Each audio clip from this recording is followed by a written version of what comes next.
오늘 하루 가장 뜨거웠던 뉴스업 브리핑.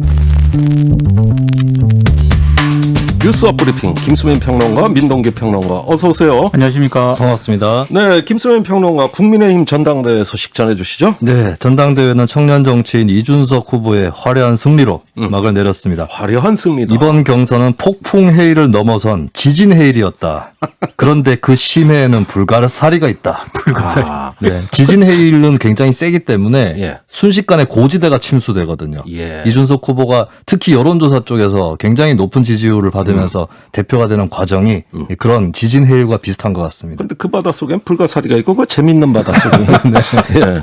전당대회 결과 소개해 주세요. 네, 대표 선거 결과는 이준석 후보 43.82%, 나경원 37.14%, 주호영 14.02%, 그리고 조경태, 홍문표 순으로 득표를 했고요. 예. 조금 더 뜯어보면 당내 선거인단에서는 나경원 후보가 약 41%, 이준석 예. 후보 37%를 얻었습니다. 네. 그러니까 어느 정도 나경원 후보의 조직력은 있었다라고 예. 보여지는데, 하지만 여론조사에서 이준석 후보는 약 59%로 나경원 후보의 28%를 압도했다라고 예. 하는 것입니다. 이걸 좀 분석을 해보면 그래요. 전통적 당원들도 일부 상당수는 이것은 변화다. 우리가 이걸 수용해야 된다. 네. 이런 판단을 내렸다라고 볼 수 있겠고, 그리고 나경원 주호영 후보가 특별히 어떤 전통적 당원들에게 이 사람 반드시 내세워야 한다. 이런 인상을 주는 데는 좀 부족하지 않았나. 네. 그렇게 관측이 됩니다. 그리고 그런데. 네, 최고위원 선거. 예. 또 말씀을 드리겠는데요. 득표 순으로 조수진, 배현진, 김재원, 정미경 후보가 예. 최고위원 4명으로 선출이 됐습니다. 대표에 도전을 하려다가 최고위원으로 선회했었던 조혜진 의원은 탈락을 했고요. 네. 그리고 청년 최고위원회는 김용태 후보가 선출이 됐는데 예. 이 최고위원 일반 4명 중에 1명이 원래 반드시 여성이 들어가도록 되어 있거든요. 할당제로. 근데 자력으로 여성 3명이 들어갔다라고 하는 것이 좀 이색적인, 인상적인 그러면은 풍경입니다. 이준석 대표가 여성 할당제 필요 없다고 그랬는데 네. 이 투표 결과로 입증이 돼 버렸어요. 그런 셈이 됐죠. 예. 뭐 당원들의 선택에 따라서 자연스럽게 될 건 되지 않느냐. 어허. 이렇게 얘기할 여지가 생긴 셈이 되겠고요. 그렇군요. 그리고 조수진 후보가 1위를 한 것도 좀 눈에 띄는데요. 당원 선거인단에서도 1위를 했습니다.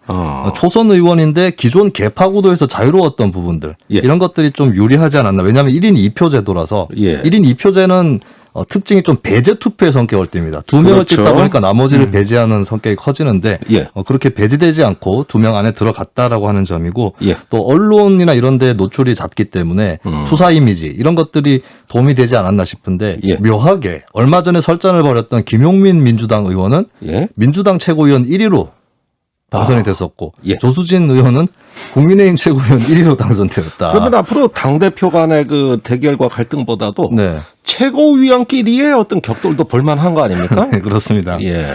예. 그래서 이제 또 조수진 의원은 호남 출신이라는 점도 이번에 좀 눈에 띄는 부분이고요. 그렇군요. 근데 나머지 최고위원들을 보면은 친홍 계열이라고 볼 수 있는 배현진 의원, 예. 그리고 범친박의 김재원, 정미경 의원, 그러니까 예. 구주류 의원들도 많이 당선되었다. 네. 이것이 제가 아까 말씀드렸던 심해 그래도 버티고 있는 불가사리 같은 존재다라고 예. 볼 수 있겠고, 저는 고려 시대에 경주 김 씨를 떠올렸어요. 왜요? 이 범친박이나 구주류의 존재가 어떤 것이냐. 아. 그러니까 왕조는 왕 씨에게 넘어갔지만 예. 경주 김 씨가 그 이후로 외척이 됩니다, 주로. 예, 그래서 주류로 계속 남게 되죠. 신라 멸망 이후에도. 예. 그런 측면에서 범친박의 고려 시대의 경주 김 씨 같다. 야, 이런 그럼 뭐 생각을- 불가사리 정도가 아닌데 제가 보기에는 심해 상어, 뭐 심해 네. 고래 같아요. 근데 네, 오래 살아요. 제가 봤을 때 이 최고위원을 저는 굉장히 눈여겨봤는데요. 예. 조수진, 배현진, 김재원, 정미경 이분들 다 종편에서 패널로서 굉장히 맹활약을 했던 분들입니다. 그러면은 그 미디어 정치가 이번에 저는 훨씬 더 굉장히 컸다고 보여져요. 그게 많이 반영이 됐다라고 생각을 하고요. 예. 앞으로 이제 뭐 최고위원이 됐든 당대표가 됐든 정치인이 되러 가시는 분들은 방송에서 이준석 지금 대표도 예.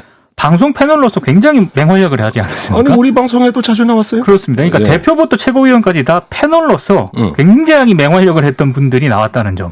예, 이게 좀 굉장히 눈여겨볼 대목인 것 같아요. 앞으로 국회의원들의 그 방송 출연에 대한 경쟁이 치열해지지 않을까요? 그렇습니다. 예, 방송상 가만히 앉아만 있으면 돼요. 알아서 찾아오니까. 예. 자, 그런데 이런 어떤 그 선거 결과 네. 어제 그 두 분이 예측하시던 거하고 대체로 맞아 떨어졌습니까? 아니면은 좀 뭐 약간 의외입니까?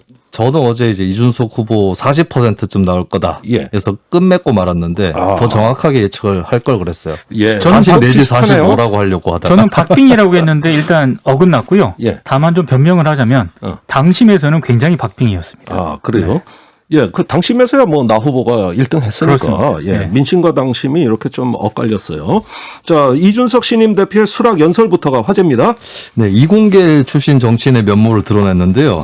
공존을 강조하면서 어떤 비유를 했냐면 예. 다른 후보가 용광로 얘기를 한 것을 가지고 와서 용광로보다는 샐러드 볼이 돼야 된다. 예. 라고 얘기를 했습니다. 샐러드는 먹는 샐러드입니까? 그렇습니다. 이 고유의 재료의 특성들이 살아있는 거다. 용광로는 균이라는 물질로 만들어버리는 거지만 네. 그래서 각자의 개성들을 다 간직하는 그런 당이 돼야 된다라는 메시지를 전한 것이고요. 예. 그리고 이번 선거 과정에서 저에 대한 무수한 마타도어가 있었다라고 거론을 하면서 예. 누구도 책임을 묻지 않겠다. 인사는 공정할 것이다. 이렇게 얘기를 했습니다. 그래서 예. 이게 포용과 공정을 강조한 메시지인데 한편으로는 마타도어가 있었다는 것을 상기시켰기 때문에 예. 뭔가 어떤 묘한 여운이 남는 그런 구절이었고요.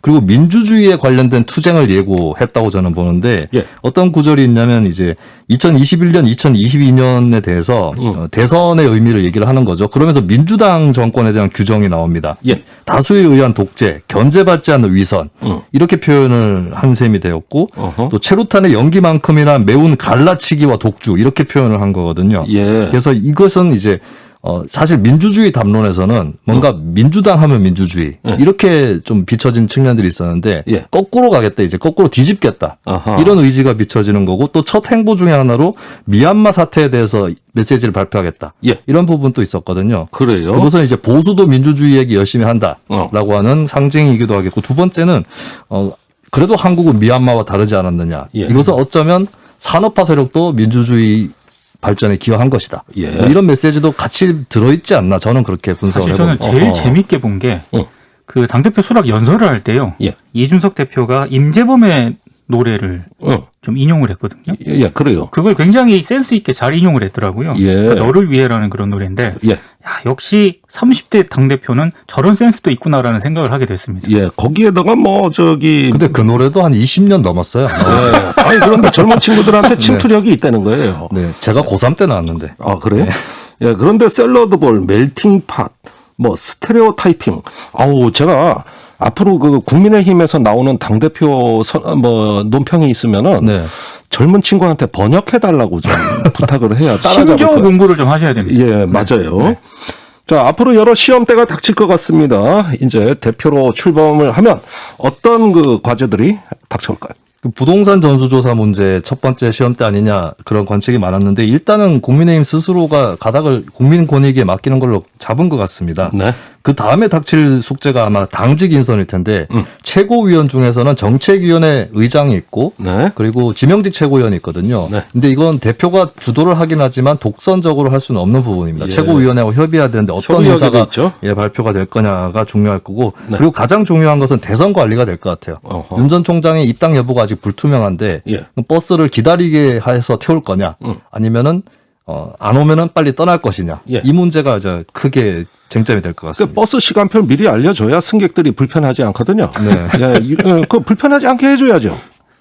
근데 알려줘도 이제 바로 안 들어오면은 당 내에서는 좀 더 기다리자 이런 의견이 나올 수 있고 네. 또 이준석 후보는 지금까지 펼쳐온 주장들이 그래도 제때 떠나야 된다 이쪽이라서 네. 여기서 이제 당내 이견 이런 예. 것들이 표출될 수 있겠습니다. 알겠습니다. 자, 이준석 후보한테 지금 얘기하신 앞으로 닥칠 시험 때는 제가 다 질문하겠습니다. 네. 2부 방송 기대해 주세요. 자, 두 번째 뉴스 민동기 평론가. 군검찰 수사심의위원회가 오늘 출범을 했거든요. 네. 이 뉴스의 비밀은 중이 제 머리를 깎을 수는 없다. 아, 그래요? 참네. 이게 중이 제 머리 깎는 이야기란 얘기인데 왜 그런지 들어볼게요. 자, 사상 첫 번째로 군검찰 수사심의회가 오늘 출범했다. 이건 뭔 내용입니까? 그러니까 김소영 전 대법관이 위원장 맡았고요. 예. 수사심의위원회는 시민단체, 학계, 법조계, 언론계 등 다양한 분야 민간 전문가들이 위원으로 위촉이 됐습니다. 네. 아무래도 최근 국내 성폭력 사망 사건 등이 제기가 됐고요. 이런 사건에 대해서는 이제 국민적 의혹을 해소하고 수사의 신뢰성을 확보하기 위한 차원에서 네. 이제 이게 출범을 했는데 이 심의위는요 군 검찰이 맡은 사건 가운데 국민적 의혹이 제기되거나 사회적인 이목이 집중되는 사건에 대해서 수사를 지속을 할지 그리고 뭐 수사의 적법성 등을 심의를 하게 됩니다. 네. 그리고 국방부가 앞으로 수사심의의 역할 범위를 전군의 군 검찰 수사로 확대하는 것도 검토를 하기로 했습니다. 예. 아, 그게 그 실효성이 있는 얘기냐. 뭐 사건이 한두 개입니까, 솔직히. 네. 예, 그리고 이런 수사심의에 열릴 여유도 없이 긴박하고 촉박한 사건들도 많아요. 그렇죠. 그러면 이게 실효성이 있냐? 당장 논란이 있을 것 같은데요. 그래서 이게 비판이 굉장히 많이 제기가 됐습니다. 가장 많은 비판은 그냥 궁여지책으로 심의 구성한 것 아니냐. 예. 이런 비판이 나오고 있는데요. 이게 왜냐하면 국내 모든 성비위 사건으로 범위를 확대하는 게 아니라 일부 주목받는 사건에만 심의위를 이제 구성을 해서 네. 자문을 구하는 선에서 끝날 가능성이 있다. 이런 비판이 나오고 있고요. 그렇고요. 그리고 지금 수사심의위라고 하는 게 굉장히 많이 들어본 단어이지 않습니까? 예. 그러니까 이게 지금 군내 어떤 이 실효성 등 이런 거를 제대로 검증하지 않고 예. 민간 분야에서의 수사심의를 그냥 가져온 것 아니냐라는 그런 비판도 제기가 되고 기계적인 있는데요. 적용이죠. 그렇습니다. 그렇게 되면. 실제 국방부가요. 과거 그 상관에 의한 성폭력으로 여군이 극단적인 선택을 하는 사건이 과거에도 많이 발생을 했거든요. 네. 그때 개선책을 내놓은 게 있는데 성고충 전문 3단관하고 양성평등 담당관 이런 제도를 둔 적이 있습니다. 맞아요. 지금 있어요. 예. 근데 양성평등 담당관 같은 경우에는 이게 현역 고위직 여군들이 많이 이제 차지를 하고 있는데 예. 이분들 승진해야 되잖아요. 그래요. 그러니까 아무래도 제 목소리를 내기가 어렵다라는 비판이 계속 제기가 되어 왔고요. 네. 그리고 성고충 전문 상담관 같은 경우에는 민간 전문 인력이긴 한데 예. 계약직이고요. 예. 업무 평가를 부대에서 받습니다. 그래요. 역시 이제 고용 문제가 얽혀 있기 때문에 제 목소리 못 낸다라는 그런 지적이 제기가 됐거든요. 예. 그러니까 결국에는 인사 문제 등의 요인으로 아무리 고충을 신고하더라도 이게 제대로 해결이 못하는 악순환이 계속 반복이 됐었는데 예. 과연 군검찰수사심의위원회가 이걸 제대로 할 수 있을까? 예. 이런 의문이 제기가 되는 그러니까 거죠. 얘기를 듣고 보니까 군 내에서 자꾸 무슨 통제되는 대책을 하나씩 추가하다가 오히려 폐단이 커지는데 그렇습니다. 뭘 또 만들려고 하지 말고 없애라. 차라리 외부로 내보내라. 군 내에서 이거 갖고 꼼지락꼼지락 하지 말고 네. 이 정반대 방향으로 가야 되는 거 아니에요? 그렇습니다. 그래서 결국에는 이게 근본적인 문제가 해결 안 되는 가장 큰 이유가 군 수사기관은 제 식구 감사기직 수사를 한 거고요.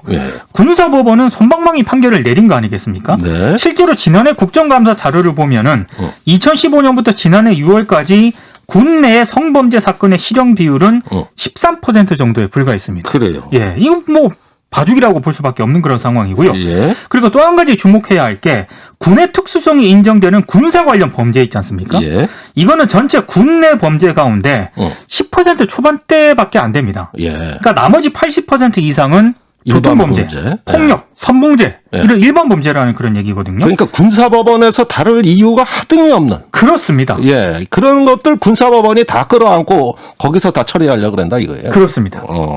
그래서 국회에도 지금 법 개정안이 올라가 있습니다. 어떻게 처리될지 지켜볼게요. 네. 세 번째 뉴스로 넘어갑니다. 김서민 평론가. 네, 광주 철거 건물 붕괴 참사 사고 원인을 두고 경찰이 수사를 벌이고 있습니다. 네. 불법 재하 도급과 부실 감리 정황이 곳곳에서 확인이 되고 있는데요. 예. 이 뉴스의 비밀은 사람이 없었다. 참 어제 광주 동구의 부구 청장 인터뷰를 했는데 감리 담당자가 전화 연결이 안 된대요. 네. 어디 있는지 모른대요. 네. 이 소집하기 안 사고 되고. 참사가 일어난 네. 이 상황에서도 네. 이게 말이 되는 얘기입니까? 자, 여러 가지 제보 들어오고 있죠? 네, 이미 붕괴 위험이 사고 전에 감지됐다 이런 제보가 들어 언론을 통해서 그렇게 예. 보도가 됐는데요. 현장에서 한 300m 정도 떨어진 상가 건물에 상주하는 시민이 사건 오전부터 철거공사 현장 위험해 보였다면서 3초간에 그 동영상이 또 공개가 되기도 했습니다. 네. 이 시민은 국민신문고에 민원도 제기를 했는데 근데 이 민원이 실제로 이행됐는지 여부는 아직 확인을 해봐야 될 것 같습니다. 예, 그러니까 이게 뭔가 조짐은 분명히 있었던 겁니다. 네. 위험은 분명히 잉태되고 있었어요. 자, 경찰은 건물 붕괴 사고에 대해 수사 착수했죠? 네, 현대산업개발 소속 현장 소장이라든지 또 철거업체 관계자 이쪽에 대해서 불구속 입건이 됐는데요. 네. 현장 철거 작업자들 경우는 계약된 철거업체가 아닌 또 다른 업체 소속으로 나타나서 불법 재하 도급 정황이 의심이 되고 있습니다. 불법 제하도고. 이 사고의 근본 원인으로 꼽히는 문제인데 인테리어 등과는 달리 이 철거 같은 경우는 전문 기술이 없이 일부 중장비나 소규모 인력만으로 그렇죠. 업체 등록이 가능하거든요. 예. 이런 구조에서 도급 단계를 또 추가로 거치면 공사 비용도 내려가고 예. 고용 여력도 더 줄고 이런 악순환이 벌어지는 것입니다. 알겠습니다. 여기까지 듣겠습니다. 김수인 평론가, 민동기 평론가 수고 많았습니다. 고맙습니다.